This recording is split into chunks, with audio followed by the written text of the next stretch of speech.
Tieto nežné slová odzneli v srdci Dona Gobiho, keď sa vo Fatime modlil v kaplnke zjavenia za kňazov, ktorí nielenže zradili svoje povolanie, ale chceli založiť hnutie odmietajúce cirkevnú autoritu.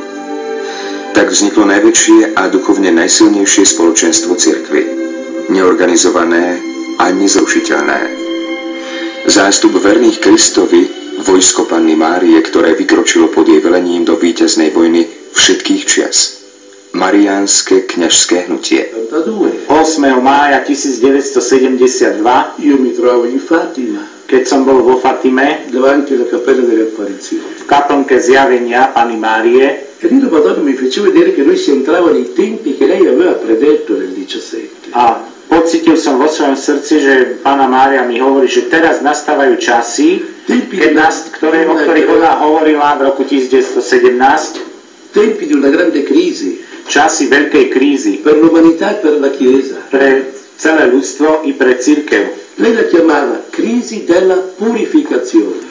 Ona to nazvala ako kríza očisťovania. E questi tempi, i tempi della grande tribolazione. A sú to aj časy veľkej skúšky. E i più esposti al pericolo, sapete chi erano? A viete, ktorí boli najviac vystavení tomuto nebezpečenstvu? I figli che ama di più. Synovia, ktorých miluje čo najviac. I suoi preti. Jej kňazi.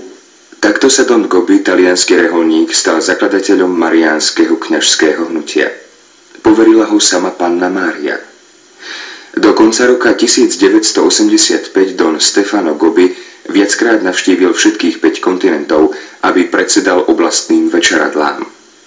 O 10 rokov neskôr, v roku 1995, mal za sebou už niekoľko ciest okolo sveta, počas ktorých mal 2210 večeradiel, z toho 1015 v Európe, 840 v Amerike, severnej, strednej i južnej, 97 v Afrike, 116 v Ázii a 142 v Oceánii.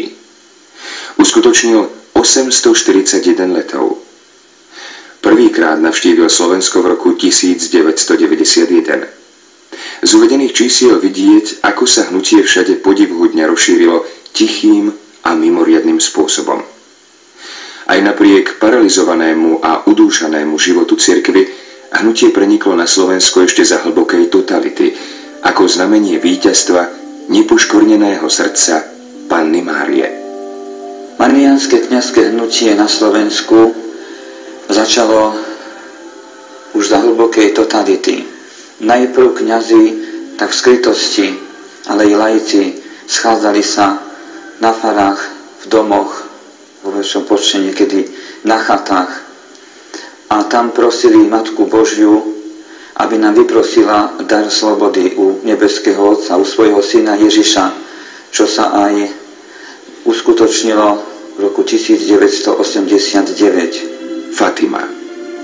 V tejto malej neznámej portugalskej dedinke sa 13. mája 1917 zjavila Panna Mária 3 malým deťom, aby oznámila svetu najdôležitejšie posolstvo našich čias i priebeh udalostí 20. storočia.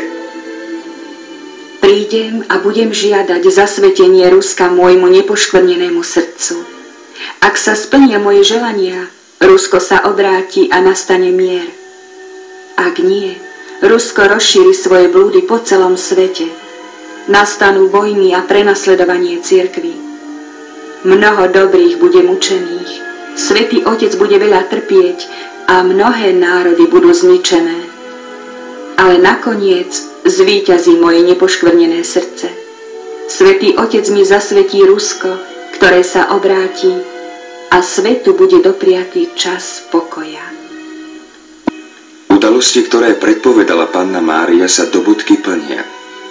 Ako vieme, atentát na svätého Otca sa stal 13. mája 1981, práve na výročie prvého dňa zjavenia sa Panny Márie 3 fatimským deťom.